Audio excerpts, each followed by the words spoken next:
quando eu vim para aqui, realmente nem escola existia. Era na própria casa do bairro, foi formado acho que umas 4 salas de aula. Aí depois de uns 4 anos, mais ou menos, eles fizeram um barracão, uma escola de madeira, né? Aí então começou a vir mais escolas, né? Aí veio, a prefeitura também implantou uma outra escola, que na praça, né? Na praça da Cidade Dutra. E essa escola de madeira, ela veio para aqui, para a Rua Guaruva, que é o tal de, como chama, Miguel? Miguel? Miguel. Então dali para frente começou outras escolas, né? A prefeitura em parceria com o Estado começaram a implantar outras escolas nas vilas um pouquinho mais para fora. Porque aqui não existia, nunca existiu, agora que está existindo, escolas, padarias, delegacias, rua asfaltada, água e esgoto, não havia condução, entende? Vinha tudo de Santa Mara. E a única condução que tinha aqui era uma jardineira. Você sabe o que é jardineira? Um ônibus de uma porta só.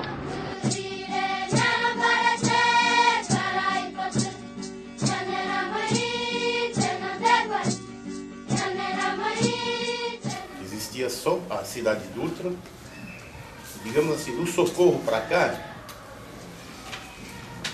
é quase como o seu bairro, né? Existia o Veleiros, se não me engano, o Veleiros já era, né? Veleiros, e depois viria o Suzano, Jardim Suzano. Daí para frente, você, se não me engano, tinha a Vila Friburgo também. Aí era a Cidade Dutra, mas eram vilas, né? Vilas. Eram, digamos assim, meia dúzia de casas. Aí depois da Cidade Dutra era só o Largo do Rio Bonito também, com a meia dúzia de casas. Daí para frente era Parelheiros, só.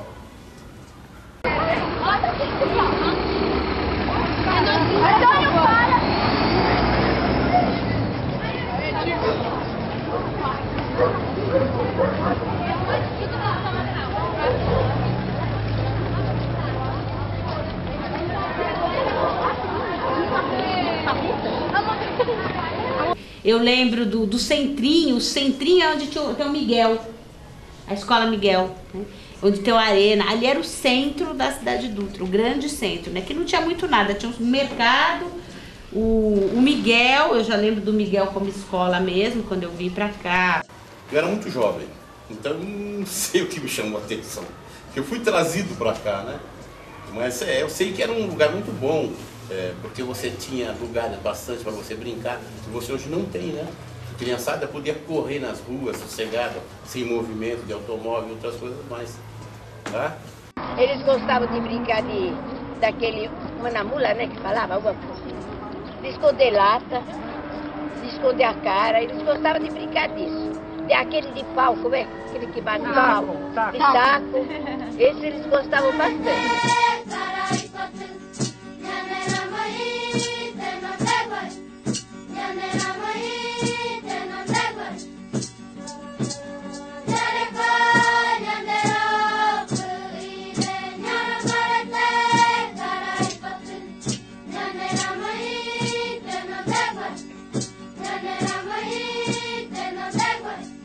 Cidade Dutra só tinha até a sociedade e até o Teotônio Vilela. A parte de baixo não tinha nada.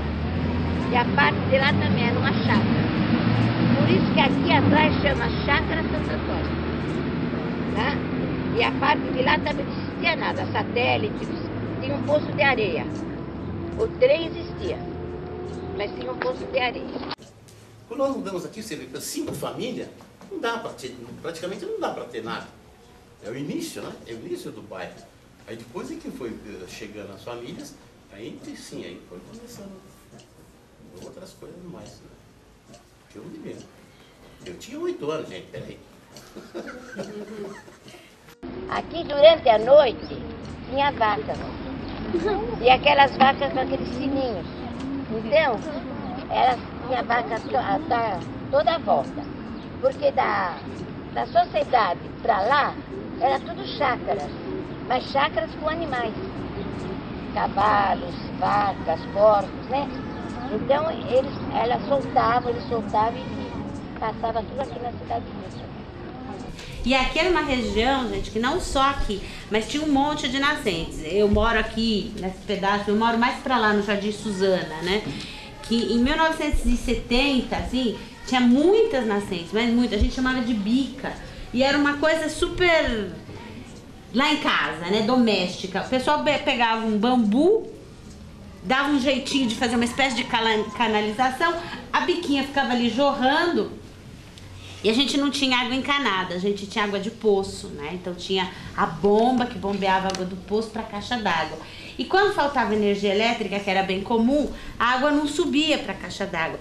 Tava lá embaixo no poço e era muito difícil da gente pegar. Eu era pequena, tinha eu e minha mãe, minha irmã e meu pai trabalhava no centro da cidade o dia inteiro. Aí o que a gente fazia? Pegava a trouxa de roupa e ia lavar na bica. A bica hoje é uma avenida, onde tem essa bica. A avenida tem o nome do meu avô.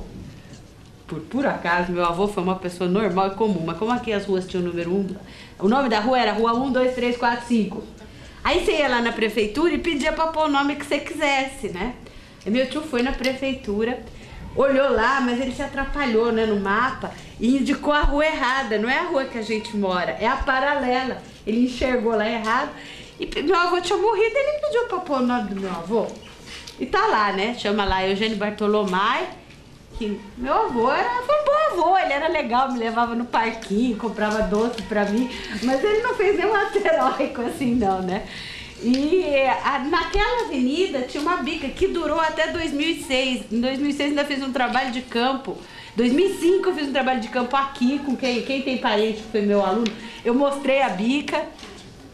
Em 2005 eu fiz um trabalho, 2004 eu fiz um trabalho lá no Plácido de Castro, eu mostrei a bica. Agora ela secou. Digamos que seria uma comunidade. Você vivia na comunidade. Todos eram um mais junto do outro, né? Bem mais achegado. Dava a impressão que não existia assim um preconceito. E hoje você nota o preconceito de vizinho para vizinho. Entendeu? Então na época eu achava muito melhor, né? Hoje, por exemplo, você não tem um contato com o seu vizinho. Quer dizer, você tem assim, bom dia, boa tarde e olhe lá. Na época não, na época você conversava muito mais, você não vivia na casa um do outro, mas você vivia mais achegado, né? Parece que existia um aconchego melhor, né? Lá atrás estava, nossa, a gente passou, olha a diferença daqui para lá. Aqui um luxo e aqui lá, né? Vamos dizer, a escravidão, a cadeia, né? Bom, pensando um pouco na região, vou pensar assim, se a gente estrutura, a gente tem na nossa região uma área mais nobre da região, que é essencialmente o bairro de Interlagos, né? Que é a área que você tem domínio de uma classe média alta, principalmente. E que se você pegar um exemplo relativamente recente, por exemplo, aquela área foi praticamente fechada ao trânsito, né? Quase virou um condomínio privado. Não sei, quando a gente passa na Robert Kennedy, né? As várias vias de acesso que existiam foram fechadas. Então ali você tinha um espaço público, que era um espaço de transição. Muitas vezes as pessoas transitavam para ir para a represa do Guarapiranga, por lá. Né? E esse espaço público foi fechado, para beneficiar, né, uma vontade de uma classe mais privilegiada na região. De outra forma, a gente vê também que boa parte dos serviços públicos eles são instalados num outro núcleo, que é um núcleo, de alguma forma, privilegiado também da região, que é o núcleo da cidade de Dutra. Né? Você pega, assim, em termos de serviços públicos, né, eles se concentram aqui na cidade de Dutra. Né? Você pensa a agência do INSS, por exemplo. Claro que isso, de alguma forma, também tem uma justificativa, que é a justificativa da centralidade da cidade de Dutra em relação, né, ao resto da região, né? Os meios de transporte, boa parte deles passa por aqui e tudo mais. Todas essas ruas daqui, elas estão fechadas. Não é justo isso? Por quê? Porque a rua é pública. A rua é pública, mas por que está fechada assim? Quem fechou? Eles quem?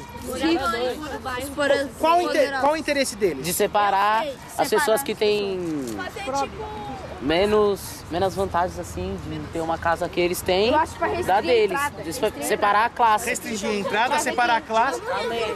Tipo um condomínio fechado. Então veja, isso aqui é uma rua, esse espaço é público. Mas tá rolando aqui um processo de privatização do que é público. né? Então você fecha a rua, né? Se dificulta o acesso, você coloca a câmera de vigilância na rua, né? E transforma o que era público como se fosse um condomínio fechado, tá? Isso numa região com tamanha desigualdade como a gente está percebendo. Isso é contra a lei? Tá? Privatizar a rua o problema é que existem brechas, né? Manobras na lei que fazem com que a prefeitura autorize as pessoas a fazerem isso.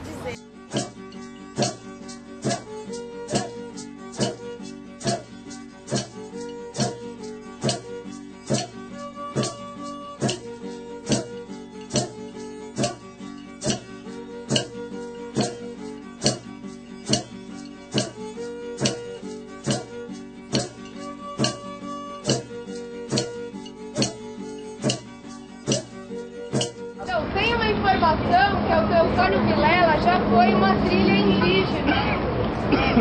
Então vamos tentar comparar um pouco. Imagina como era quando era uma trilha indígena. Cheio de árvore? Terra, árvore, aquela trilhinha no chão. Eles tinham feito, abrindo espaço, né? Abrindo mato. Então, olha só, e virou uma das avenidas mais movimentadas daqui da região. Então, de uma certa maneira, nós não podemos pensar no povo guarani como um local fixo. Então, ele era um território, né? Território guarani. O território guarani se considera, sendo nômade, é um local de passagem, onde ele caminha. Agora, aldeia fixa não, como tem hoje lá na Zona Sul, né? Aldeias guarani. Então, sem pensar, quer dizer, tradicionalmente não existiam aquelas aldeias lá. Elas foram surgindo de acordo com a necessidade, como tantas outras no estado de São Paulo. Então ali era caminho. E considerando até as bandeiras, né, isso fez com que o território fosse se ampliando, né, porque os caminhos tradicionais dos Guarani, então eles foram muito também utilizados pelos bandeirantes, né, e os jesuítas tiraram muito proveito disso também. Essa rua aqui, ó, é a Ayabu. A de baixo é a Ubatã. Ali é a Cuti. São todas ruas de nomes indígenas. Então, os Guarani, quando vieram para o litoral, na verdade, eles vieram dentro do tema A Procura da Terra Sem Malhas. Na verdade, que foi a última migração, assim que podemos dizer, encorpada, né? Porque considerando a diáspora provocada pela consequência da conquista colonizadora, então começou a ocorrer o rompimento com o sagrado. Vai pegando as marcas da árvore, da madeira e do corte. Do outro lado. Esse lado não passou muito, ó. Tudo bem, beleza. Sem muita força.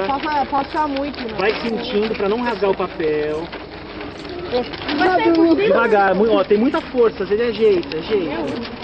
Do Lucas é útil. Segura para não voar. Vai pegar o açúcar. Segura para não voar aqui, ó. Quanto menos ela afundar, mais defida vai ficar. Aí, como ficou difícil de encontrar terras semanas, aí começaram as aldeias a serem formadas, não só no São Paulo, como no Rio, como no Espírito Santo. Aí essas aldeias mais da costa, sabe? Os Guaranis.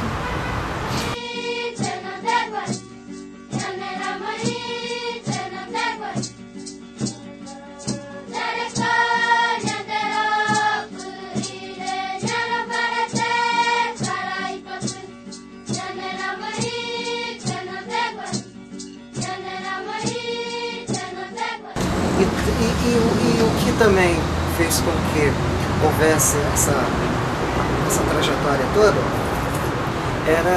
foi na época da Confederação dos Tamoios, só que aí não envolvia só Guarani. Né? Envolvia várias nações do Rio de Janeiro que subiam pelo litoral, né? E saía ali onde aquela região ali vinha subindo, passava pela barragem, vinha subindo, Colônia, tá? E eles atravessavam, desciam ali onde que é Santo Amaro, que era a estrada, e vinham sair onde que é o Mosteiro de São Bento. Que o Mosteiro de São Bento era uma grande aldeia e tinha os encontros dos grandes pajés no Vale do Anhangabaú, que é o Vale dos Espíritos, onde se faziam os rituais sagrados, né?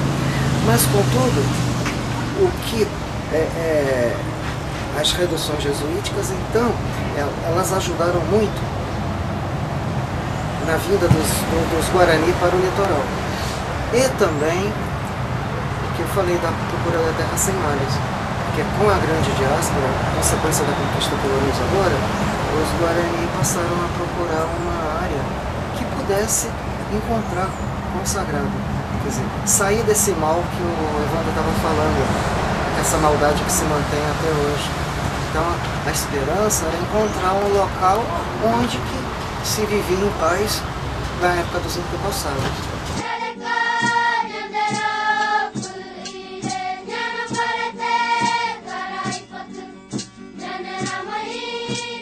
Vocês já repararam como é difícil se encontrar na cidade de São Paulo? Eu, por exemplo, demorei acho que 2h30 para chegar aqui. Então, se eu quisesse encontrar com vocês em algum outro momento, a gente ia ter que planejar, né? Então, o encontro espontâneo, aquele que você encontra a pessoa na esquina, bate um papo e tudo mais, isso é cada vez mais difícil.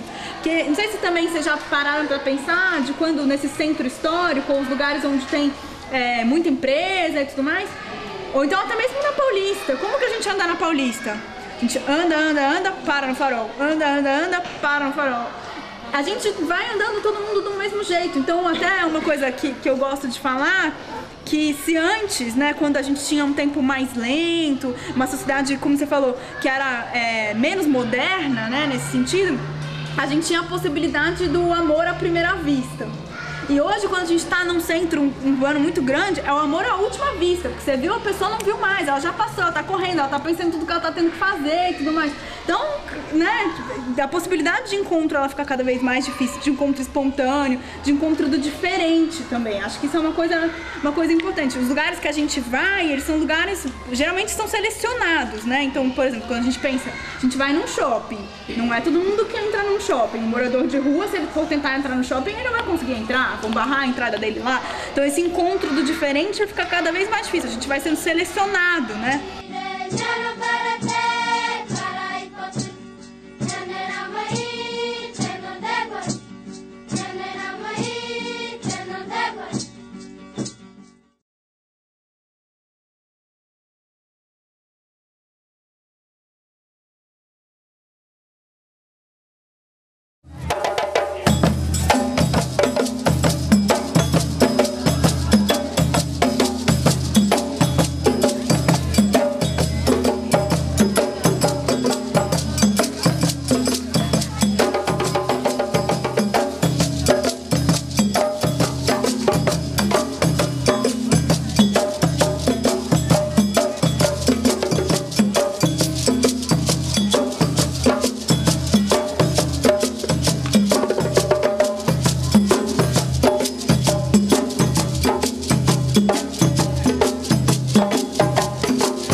Vocês conhecem uma rua muito chique de São Paulo que chama Oscar Freire. Alguém já foi?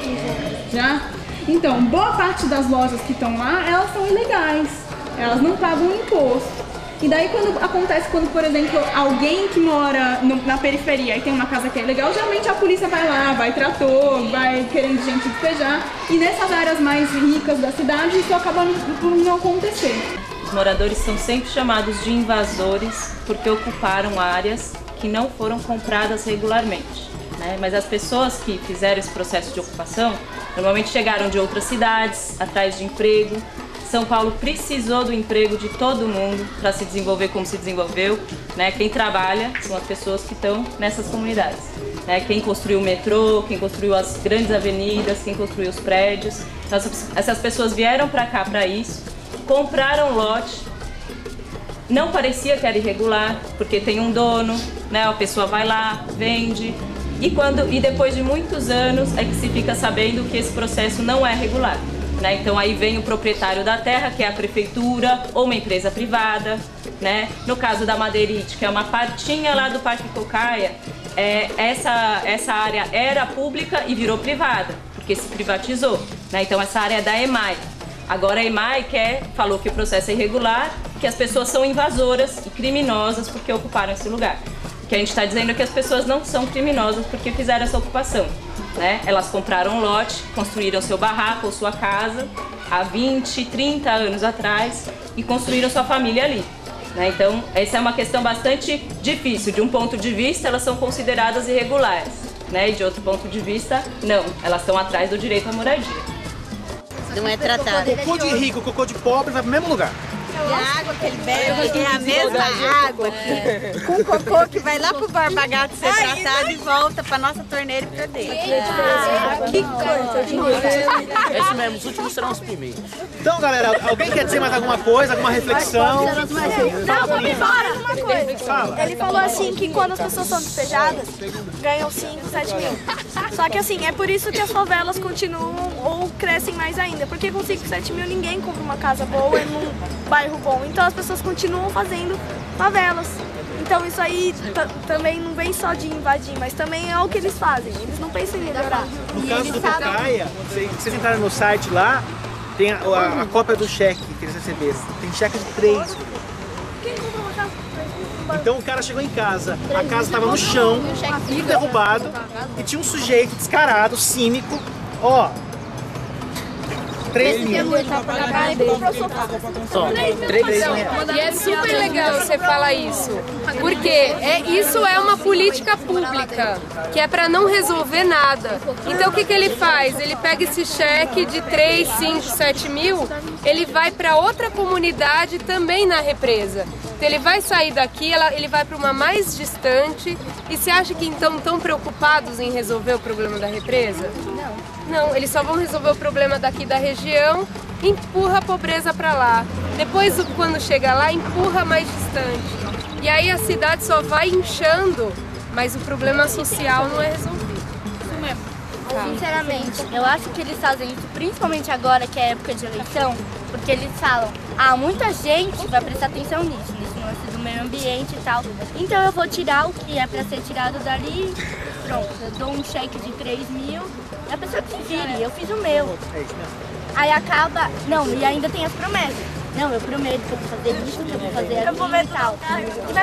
Ele vai prometer e não acontece nada. Aí vai tendo outras favelas e sempre vai ficar assim. Nunca vai resolver isso. Nós aqui na Capela do Socorro, aqui na cidade de Dutra, para nós irmos lá para o centro da cidade, nós demoramos um bom tempo.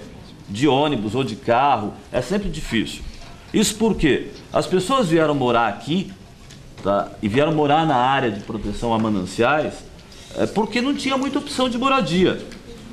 E a cidade acabou expulsando, se vocês forem lá no centro da cidade, tem um monte de prédio no centro da cidade vazio. Prédios vazios. E esses prédios poderiam estar sendo utilizados pelas pessoas para morar.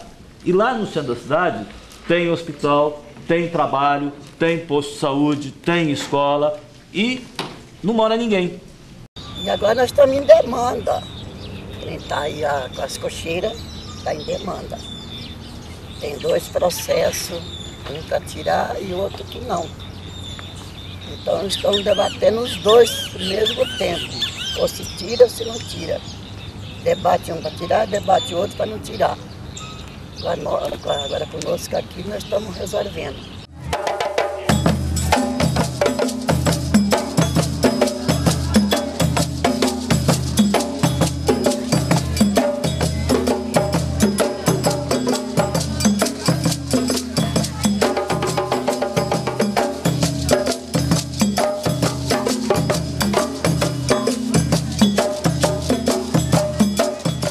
Se vocês tiram nós daqui, eles têm medo de mexer lá em cima.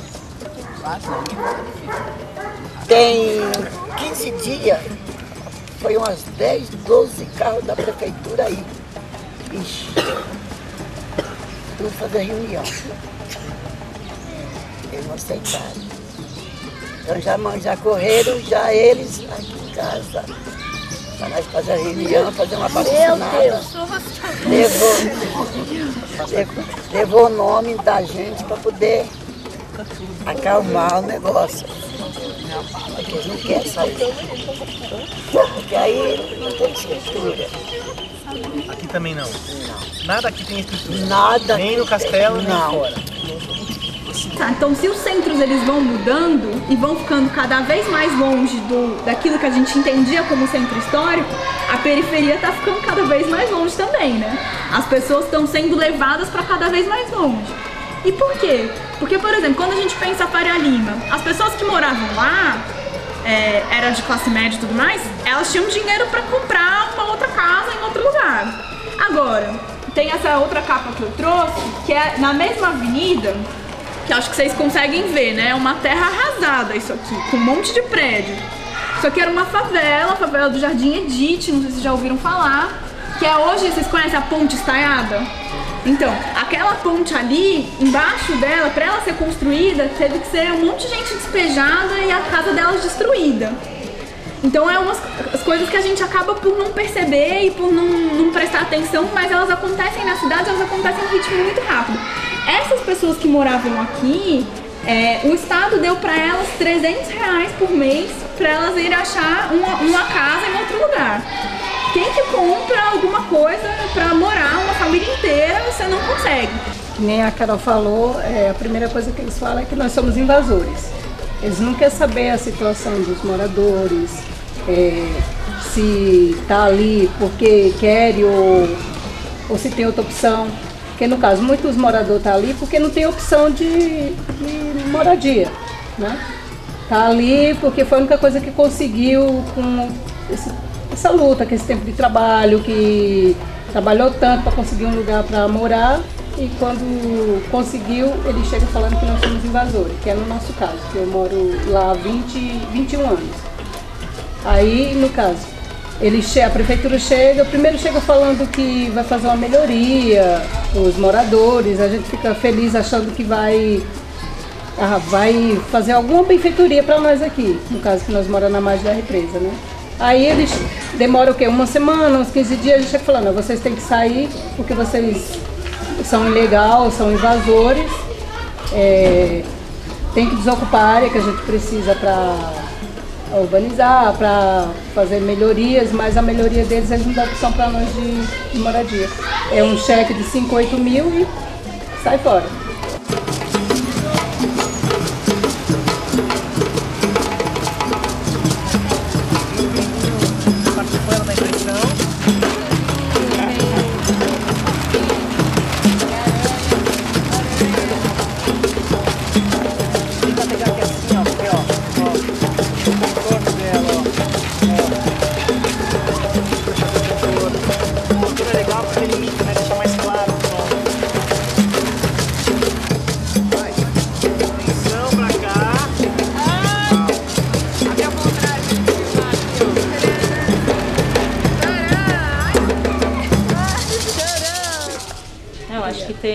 Agora o que está acontecendo na cidade, vocês têm visto, né, o programa Minha Casa Minha Vida, por exemplo?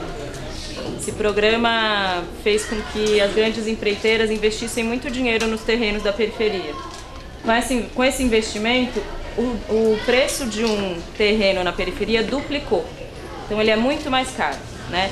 As classes médias às vezes vivem em lugares onde também vai acontecendo um processo de gentrificação.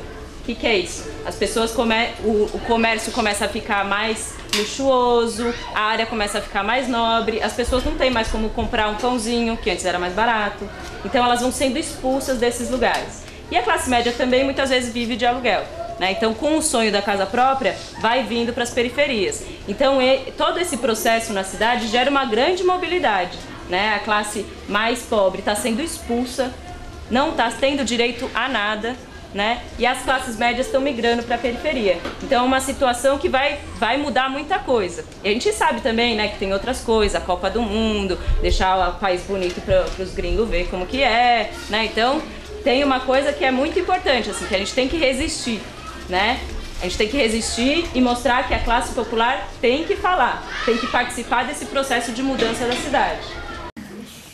A 19 e a 20 são duas favelas separadas ou elas estão juntas?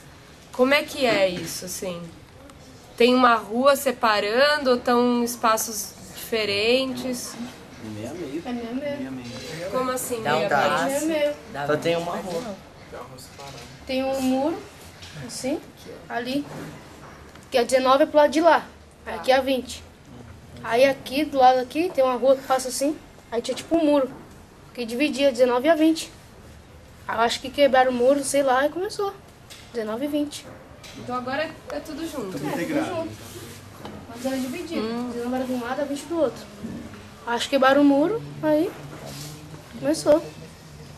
E qual o tamanho disso, assim? Quantas ruas tem? Vocês têm ideia se é muito grande, muitos quarteirões? Quanto que é, mais ou menos? A 19 vai até lá no Safra. A 19 vai até perto do Safra, ali, perto da linha do trem. E pega até aqui e sobe até perto da adega. E a 20 vai até no...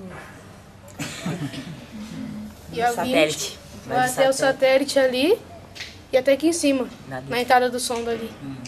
Aí dali tudo tem que ir pra baixo, tudo 20. Aqui atrás também, assim, até a avenida. Legal. E quando caiu o muro? Faz quanto tempo que caiu o muro? Acho que tem tempo. 3 anos? Por aí. Vocês chegaram a ver o muro? Tinha um muro ali. Acho que o caminhão bateu, foi uma coisa assim, o caminhão bateu. Aí começaram a passar, tipo... Foi uma história no caminhão, que tinha um alemão que tava dando fuga na polícia, aí ele bateu ali e correu pra dentro. Aí eu não sei mais.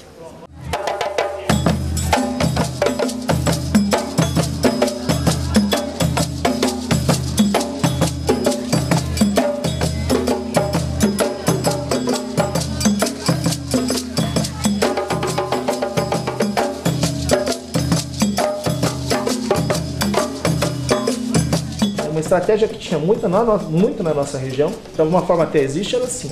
Você tinha, a cidade vinha até aqui, por exemplo. E aí se montava um loteamento clandestino, era uma chácara que era sitiada. 5 km para frente. Vendia baratinho o terreno. Sem escritura, sem nada, né? Vendia baratinho, 5 km para frente. Uma população se instalava lá, principalmente uma população que trabalhava aqui, né, na região de Santo Amaro, na região de Jurubatuba, Nações Unidas. Né, de ajudante geral, em fábrica e tudo, não tinha dinheiro para comprar uma casa. Então comprava o terreno, autoconstrução, montava a casa no final de semana, chamava os amigos, enchia a laje, fazia feijoada e tudo mais, né? E conseguia montar sua casa. Você montava aquele núcleo, um pequeno bairro. Não tinha água encanada, então puxava a água, fazia uma gambiarra, puxava a água. Durante o período, às vezes usava poço, se fosse possível. Puxava a luz também não tinha luz oficial. Não tinha asfaltamento. Brigavam para conseguir uma linha de ônibus. Depois de 10 anos, uma série de serviços eles conseguem, por luta mesmo, das associações de moradores. E aí você passa a ter, por exemplo, uma estrada que vai, né, uma rua que vai asfaltada até lá. Passa a ter uma linha de ônibus. Nesses 5 km de distância daquele núcleo anterior para esse, isso tudo foi valorizado. Então o cara que loteou aqui, na verdade ele é dono dessas áreas anteriores. Só que ele loteia lá na frente. Ele joga lá pra frente. Ele vendeu o terreno aqui por R$3.000. Esses terrenos agora, que tem passando água, passando luz, passando ônibus, ele vende por 15 mil. Certo? Ele força a expansão mais para a periferia. Então é uma lógica que vai acontecer muito, que é uma lógica de você proporcionar a valorização de terrenos, né, na periferia, e também uma lógica de expulsar as pessoas de menor renda das áreas que vão se valorizando. A gente pensa o centro como um lugar de fluxos, né? Onde estão todas as pessoas, onde estão as lojas, onde está o poder político, a prefeitura, os serviços, todas as coisas acontecendo num centro, né? Acho que vocês falaram 25 de março, acho que esse é o exemplo onde tem mais coisa acontecendo ao mesmo tempo, né? E geralmente quando a gente pensa a periferia, pensa um lugar onde só as pessoas estão morando, onde elas saem daquele lugar para ir trabalhar no centro, ou seja, nada de muita coisa acontecendo, como se não tivesse tanta interação. Acho que não é muito por aí. No centro, de fato, está acontecendo muita coisa, tem muita gente e tudo mais, mas acho que na periferia também tem bastante coisa acontecendo, acho que tem muita organização entre moradores, laços interessantes de vizinhança, de solidariedade e tudo mais. E acho que a gente, como eu já estava falando, acho que a gente não pode pensar que a periferia é uma coisa que caiu do nada, que é natural e tudo mais, né? Ela faz parte do próprio processo de produção da nossa cidade.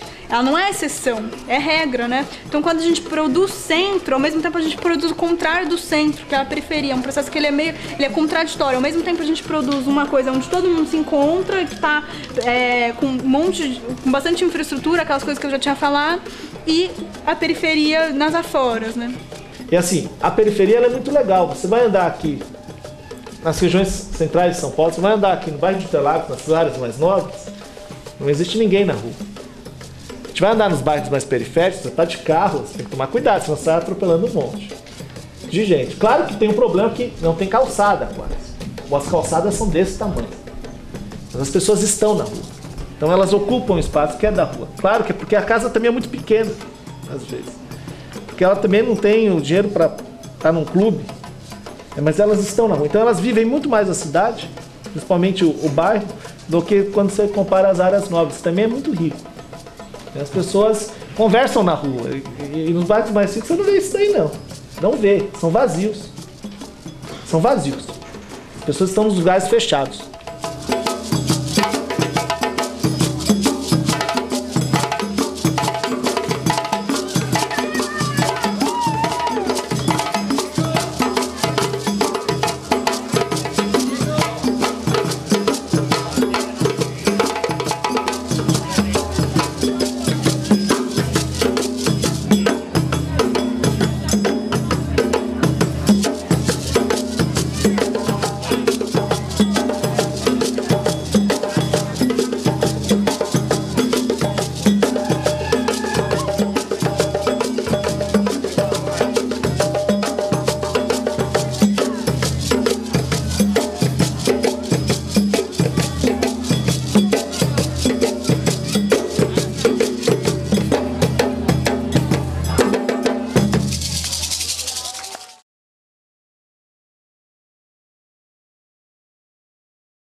A represa do Guarapiranga foi construída em 1906 para controlar as cheias aqui da bacia do Tietê. Então, eles construíram, foi a Light, que era uma empresa canadense, inglesa, construiu a represa do Guarapiranga para regular as cheias, né? E aí você tem o Rio Pinheiros. Se você passar lá pela Guarapiranga, pela avenida, você vai ver que tem um bracinho do rio que sai da represa e chega exatamente atrás da estação de trem de Santo Amaro. Lá tá? Quando a represa está muito cheia, ela joga água para aquele bracinho de rio, ele joga para o Pinheiros. Tá? O Pinheiros é um rio que ele corria daqui, ou seja, daqui de Santo Amaro, dessa região, lá para o Tietê. Tá? E aí ele foi invertido, o curso dele. Como é que inverteram? Quando a gente vem pela Marginal de Pinheiros, passa lá pela ponte Eusébio Matoso e tal, aí tem uma ponte que vai dar na Bandeirantes. E tem uma usina chamada Usina da Traição, na ponte Ari Torres. Essa usina faz o rio, muda o curso do rio. Ora o rio verte para cá, ou seja, ora o rio despeja água para o nosso lado aqui, ora despeja água lá para o lado do rio Tietê. Para que isso? Para encher a represa Billings, que é a represa que fica aqui, perto do Primavera, Grajaú, tá? E essa represa joga água, nós estamos aqui, né, ela está aqui em cima da serra, ela joga água lá para baixo para gerar energia numa usina chamada usina Henry Borden, que fica lá em Cubatão. Então, a Guarapiranga tinha esse objetivo, regular, tá, o volume de águas para evitar cheias e também contribuir eventualmente, tá, para a geração de energia em Cubatão. Só que, como é um lago artificial e é um lago... Por que tem o nome Guarapiranga? Porque o rio Guarapiranga, tá, foi construído uma grande barragem, tá, e aí ele encheu e formou a represa.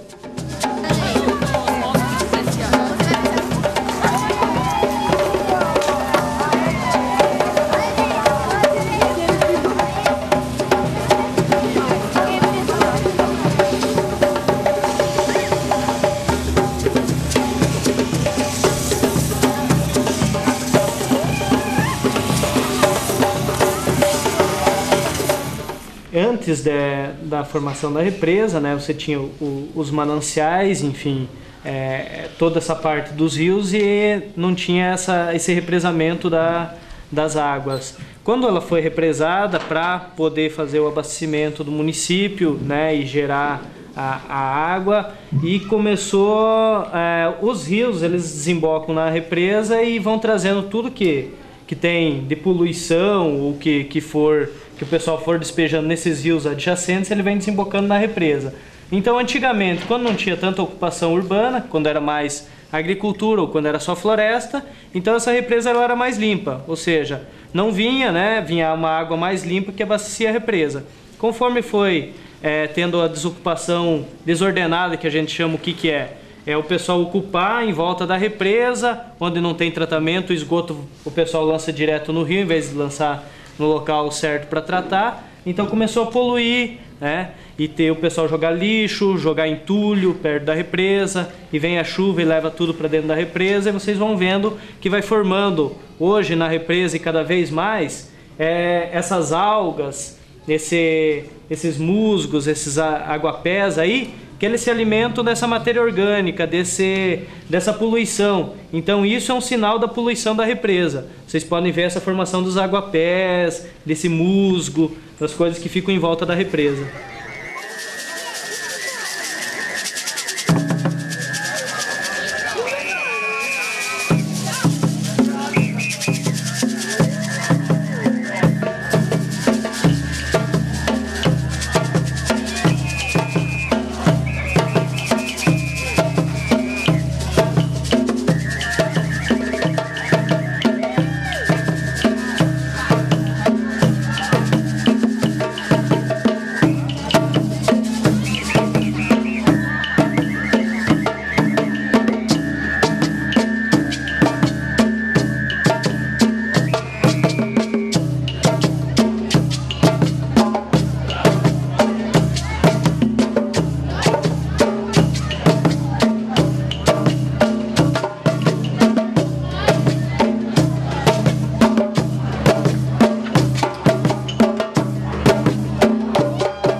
A maior porcentagem mesmo do esgoto dos arredores da represa Guarapiranga são destinados a ela.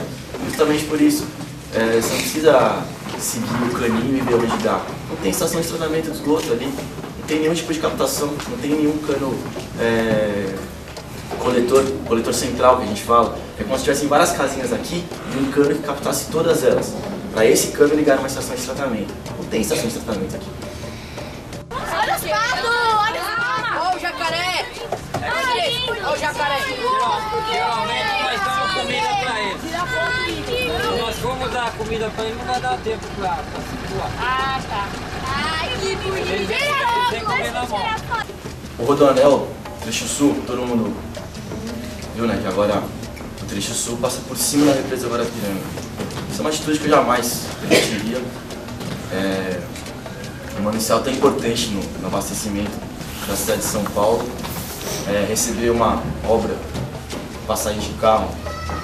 Além do mais, agora que o Rodoanel passa por ali, o mercado imobiliário para vender terreno, para construir casa, está borbulhando. Muita gente vai construir por ali. A qualidade daquela água vai diminuir muito, porque todas aquelas casas em volta, elas vão ter esgotos, certo?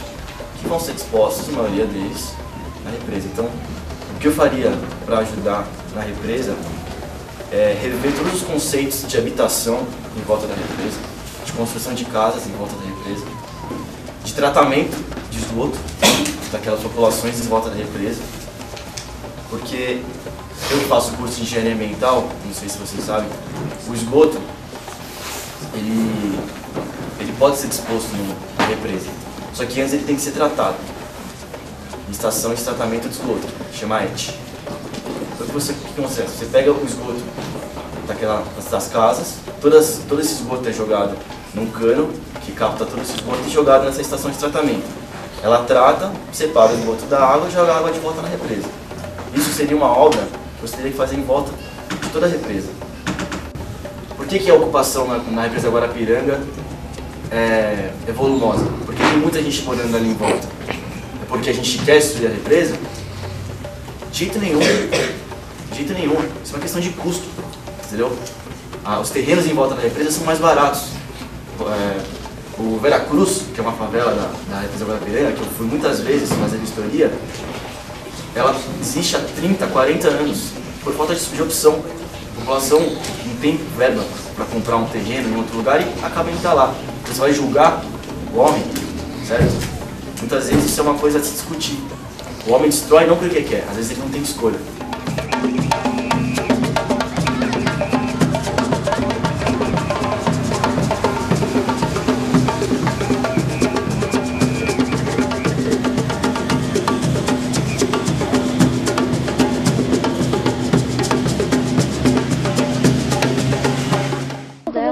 Que projeto de civilização é o nosso, né? Que a gente tem que cercar um espaço desse para que a gente não destrua. É uma coisa muito louca. Que projeto de cidade é esse que a gente não vai poder se relacionar porque nós somos destrutivos? O nomadismo, para alguns povos nômades no Brasil, era no sentido de manter o equilíbrio ecológico, tá? Com a consciência do equilíbrio ecológico. A Zona Sul e a Zona Leste de São Paulo são as que mais cresceram, efetivamente. Né? Elas são as maiores em termos geográficos, né? Em termos físicos, são também as mais populosas. O crescimento das duas seguiu um padrão que é mais ou menos um padrão das grandes cidades brasileiras, das grandes cidades do terceiro mundo, né? Que é um padrão de um crescimento relativamente desordenado. Se de um lado tem um aspecto positivo, no sentido de que você teve um dinamismo econômico, que aqui na Zona Sul foi muito forte, a partir principalmente da formação ali da Avenida das Nações Unidas, do Polo Industrial de Urubatuba, nos anos 60 e 70 vinha um monte de empresas para cá, então você teve uma geração de emprego, uma geração de renda, né? E é isso que vai impulsionar com grande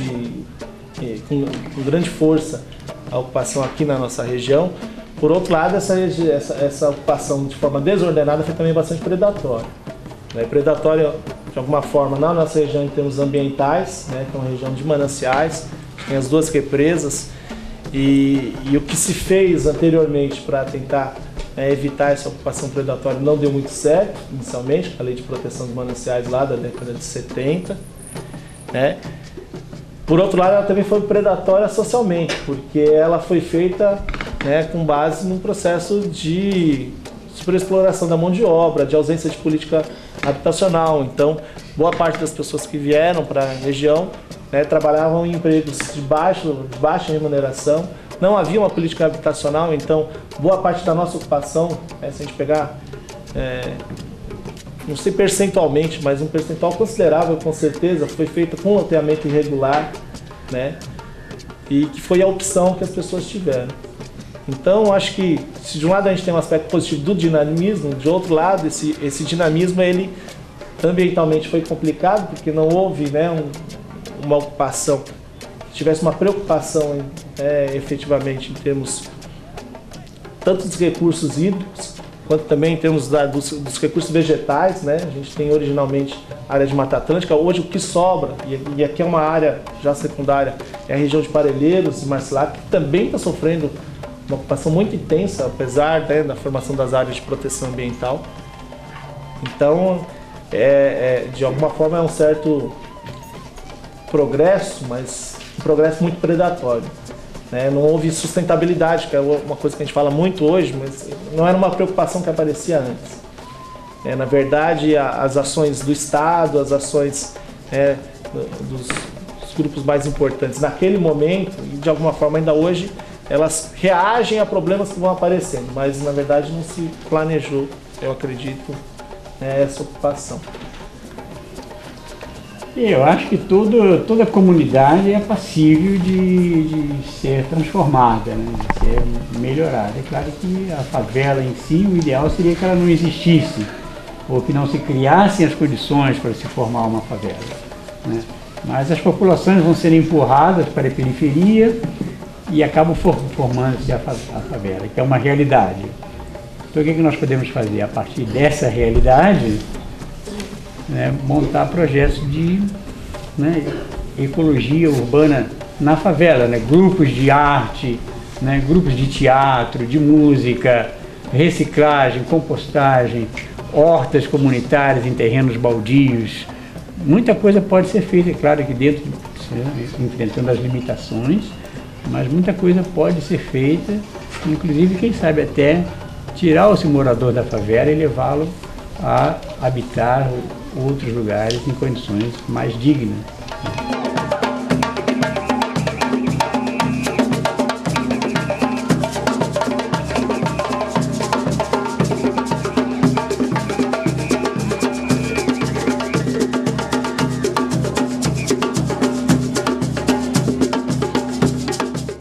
Eu resolvi fazer um projeto onde o tema principal realmente é o meio ambiente, né? É a preservação do meio ambiente, porque as pessoas estão hoje cada dia mais esquecendo desse lado, né? De você ouvir um pássaro, de você sentir o vento no rosto, né? De você sentir o sol, o calor do sol. Então na avenida eu vou na cabeça, se der o bagulho é público, é quente e é barulhento. Pra você poder sair da frente. Então faz muita diferença ter um espaço com árvores, tem espaço com praça, né? Tem espaço com casas, com ruas menores, né? Menos movimentadas. A gente consegue ter outro ambiente, é o cheiro de fumaça. Essa daqui chama fico. Lá em Fortaleza tem mais dessas. Aí saiu leite, parece leite. Lá na minha Ah, tá meio. Agora que aqui tem um pé de maracujá, ó. Adoro. Aí você vai colocar cedo? Ela dá uma flor linda, a flor de maracujá. A flor de maracujá é maravilhosa.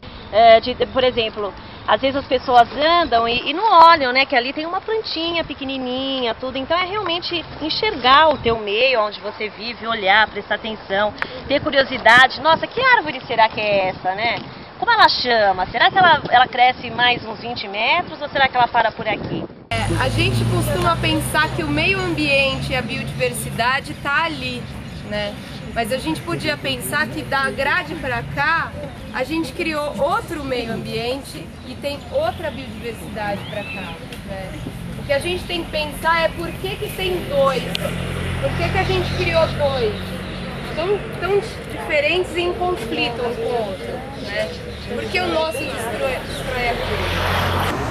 Porque o ser humano, ele pode muito bem passar por essa esse movimento evolutivo terreno, aprender, adquirir conhecimento, evoluir, portanto, sem destruir, né? E os nossos antepassados não pensavam em riqueza. O problema todo foi a riqueza vinda da Europa, os ideais de riqueza, né? Exploração, foi que desequilibrou tudo, como até hoje.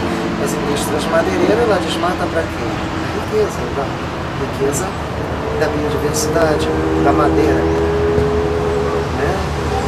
E outras fontes de riqueza da biodiversidade, mas aí tudo na sequência de quê? Os interesses de exploração, a riqueza. E hoje não tem mais nem como a gente fugir, porque se a gente está numa aldeia aqui, quer ir para um determinado lugar, se não tiver o dinheiro, não paga a passagem. Então a gente tem que estar em busca do dinheiro também. Então, quer dizer, isso tudo fez com que houvesse uma transformação cultural, mas influência destrutiva, não uma transformação cultural evolutiva tradicional.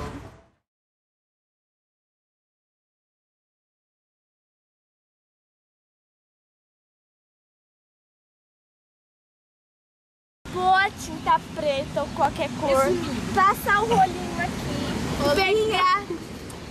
pegar a folha, grudar aqui, depois tirar e secar.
Parece que os mapas da cidade vão se sobrepondo. Vocês têm um mapa na mão que é como as ruas estão hoje. Mas se a gente for pensar muito tempo atrás, aqui a Teutônio chegou a ser uma trilha indígena. Então vamos pensar que esse barulho todo parece que sempre teve aqui, essa cidade sempre teve aqui, esse concreto, esse asfalto e tal. E na verdade isso teve já muitas paisagens, né? E a gente está também num momento histórico. Quem sabe daqui 10 anos como é que isso aqui vai estar? E a gente está registrando esse momento, a gente está aqui agora.